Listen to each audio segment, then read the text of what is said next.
there, I'm Jen, founder of Polistic Pole Yoga. Welcome back to the Polistic Yoga YouTube channel, and today we're going to dive into trauma healing. So this could be a little triggering for some, so I am going to put a little trigger warning here. But if you're ready to do some deep inner healing work, I'm going to give you a new way to move trauma, transmute trauma out of your body and find more freedom, love, joy, and happiness in your life. Today, I'm going to be sharing 3 different resources that you can use right at home with your Polistic Yoga practice, especially if you've gone through any trauma. And I think all of us have. I mean, look, even being born is a traumatic situation. It could be somebody said something ugly to you, somebody did something you didn't like, somebody betrayed you. Trauma doesn't have to be something really big like going to war. PTSD and CPTSD happens at all different levels, and it can really affect us on so many different levels of our life. Maybe there's something that you've wanted to do, but you've been feeling held back, or maybe there's a relationship and you're having a kink in it and you don't know where that it's coming from. Maybe you have trust issues, trust of other people, trust of yourself. Maybe you're struggling with your weight or body image. These traumatic responses can manifest in all sorts of different ways, and that's why it's really important to do this deep work so that we can really live our best life. Okay, let's deep dive into these resources, and be sure to stick around because I'm going to show you some poses that you can do to transmute the trauma that's in your body, and you can use this to live a more empowered, strong, self-loving life. Be sure to subscribe to this channel and hit that notification bell so that you can be notified the next time that I upload a video. I upload weekly videos here on YouTube to help you live your best life. Polistic yoga is a holistic lifestyle plus 52 pole yoga poses all on the ground. A part of that holistic lifestyle is our emotional and mental well-being, and that's really where trauma healing comes into play. Feeling emotional and not even know why. It could be something that happened back when you were 3 years old, and you could be 50 and you could be driving down the road and there could be a smell that was happening when something traumatic was happening when you were 3, and that smell could trigger an automatic response in your body. And so we want to get to the bottom of this and move that trauma response out so that you can live a life of freedom. Okay, so the first resource that we're going to dive in today is this book, The Body Keeps the Score, and I'll put a link down below in the description so you can get your own copy of this. This book is so amazing and I just love it so much. And they deep dive into a lot of different therapies and modalities and how trauma lives in the body. But I'm going to go back to this section where it talks about learning to inhibit your body, yoga. And yoga is all about union, uniting that mind, body, and spirit. And this story that I'm going to go into does talk about sexual abuse. So I just want to let you know that if that is a trigger for you, then to go ahead and scroll past this. You can just speed forward until we get into the poses at the end, or just scroll past a few minutes and we're going to go into this book that's going to help you move through it. So it says the legacy of inescapable shock. Because we can now identify the brain circuits involved in the alarm system, we know more or less what was happening in Annie's brain as she sat that first day in my waiting room. Her smoke detector, her amygdala lingata, had been rewired to interpret certain situations as harbingers of life-threatening danger, and it was sending urgent signals to her survival brain to fight, freeze, or flee. Annie had all these reactions simultaneously. She was visibly agitated and mentally shut down. As we've seen, broken alarm systems can manifest in various ways, and if your smoke detector malfunctions, you cannot trust the accuracy of your perceptions. For example, when Annie started to like me, she began to look forward to our meetings, but she would arrive at my office in intense panic. One day she had a flashback of feeling excited that her father was coming home soon, but later that evening he molested her. For the first time, she realized that her mind automatically associated excitement about seeing someone she loved with the terror of being molested. Then it says the numbing within. One of the ways memory of helplessness is stored is a muscle tension or feelings of disintegration in the affected body areas. Head, back, and limbs of the accident victims, vagina and rectum, and victims of sexual abuse. The lives of many trauma survivors come to revolve around the bracing against the naturalizing unwanted sensory experiences, and most people I see in my practice have become experts in self-numbing. They may become serially obese or anorexic or addicted to exercise or work. At least half of all traumatized people try to dull their intolerable inner world with drugs or alcohol. The flip side of numbing is sensation seeking. Many people cut themselves to make the numbing go away, while others try bungee jumping or high-risk activities like prostitution or gambling. Any of these methods can give them a false and paradoxical feeling of control. When people are chronically angry or scared, constant muscle tension ultimately leads to spasms, back pains, migraine headaches, fibromyalgia, and other forms of chronic pain. They may visit multiple specialists, undergo extensive diagnostic tests, and be prescribed multiple medications, some of which may provide temporary relief, but all of which fail to address the underlying issues. Their diagnosis will come to define the reality without ever being identified as a symptom of their attempt to cope with the trauma. And then a little bit further down, it says, finding our way to yoga, bottom-up regulation. Our involvement with yoga started in 1998 when Jim Harper and I first learned about a new biological marker, heart rate variability, HRV. It's been discovered to be a good measure of how well the automatic nervous system is working. As you'll recall from Chapter 5, the automatic nervous system is our brain's most elementary survival system. Roughly speaking, the sympathetic nervous system, SNS, uses chemicals like adrenaline to fuel the body and brain to take action, while the parasympathetic nervous system, PNS, uses acetylcholine to help regulate the basic body functions like digestion, wound healing, and sleep and dream cycles. When we're at our best, these two symptoms work closely together to keep us in optimal state of engagement with our environment, with ourselves. Heart rate variability measures the relative balance between the sympathetic nervous system and the parasympathetic nervous systems. When we inhale, we stimulate the SNS, which results in an increase in heart rate. Exhalations stimulate the PNS, which decreases how fast the heart beats. In healthy individuals, inhalations and exhalations produce steady, rhythmical fluctuations in heart rate. Good heart rate variability is a measure of basic well-being. Why is HRV important? When our automatic nervous system is well balanced, we have a reasonable degree of control over our response to minor frustrations and disappointments, enabling us to clearly assess what is going on when we feel insulted or left out. Effective arousal modulation gives us control over our impulses and emotions. As long as we manage to stay calm, we can choose how we respond. Individuals with poorly modulated automatic nervous systems are easily thrown off balance, both mentally and physically. Since the automatic nervous system organizes arousal in both body and brain, poor HRV, that is, a lack of fluctuation in heart rate in response to breathing, not only has negative effects on thinking and feeling, but also on how the body responds to stress. Lack of coherence between breathing and heart rate makes people vulnerable to a variety of physical illnesses such as heart disease and cancer, in addition to mental health problems such as depression and PTSD. Okay, now I'm going to go just a little bit further. It says exploring yoga. All yoga programs consist of combination of breath practices, stretches, and postures and meditation.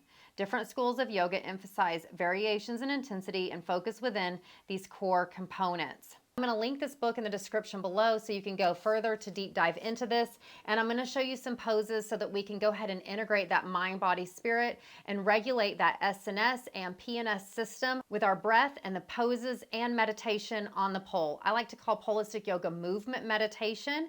And I think that holding the pole gives us a grounding rod, a tuning rod. And that's why I really prefer Polistic Pole Yoga over any other tradition of yoga, because we're holding the pole and it really gives us something more to focus on, and it helps us stay balanced and grounded while you're not second guessing what you're doing, because the poses help you stay balanced and centered, and it reduces risk of injury.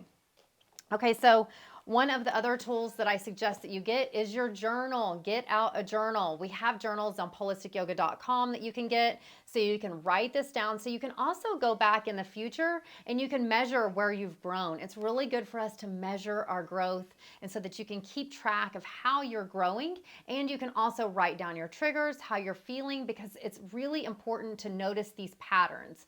Our patterns of response can tell us a lot about our trauma. And there's this book, Why Is This Happening Again? And again, I will put the download below. Michael Rice also offers a free download of this book on his website, and I will put that down below. I was introduced to Michael Rice by my mentor, Vera, and this work is something that she felt very passionate about. And this is some work that's been helping me for 15 years. This work is really, really important in clearing that trauma out of our body. And so you will need a journal. He's got the sheets in the back that you can print off.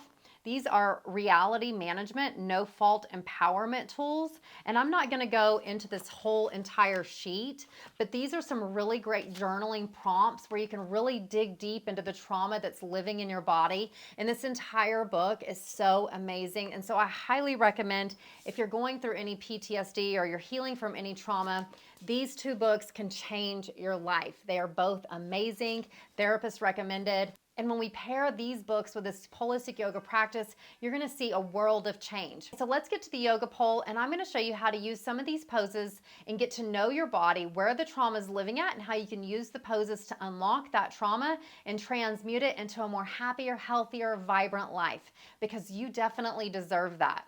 Your trauma happened in the past, and let's leave it there. Let's rewire our brains. Let's rewire our thoughts so that we can really live the life of our dreams and we can live our best life here and now. Okay, so maybe you're going along today and you've hurt your shoulder or your back started hurting out of nowhere. You can get in your journal and you can write down some experiences that maybe come to mind. Just ask yourself, ask your body, what is being stored in my shoulder? What is being stored in my back? Listen to your first intuitive response and write that down. It's really important that we give these feelings a voice, a place to be heard and seen, and we go into the observer. Because when we're in the observer, we're not in judgment. It's okay. We've all had things happen to us in our life that were bad and traumatic. So we step out of judgment and into the observation tower, and we just give ourselves time and space to really heal.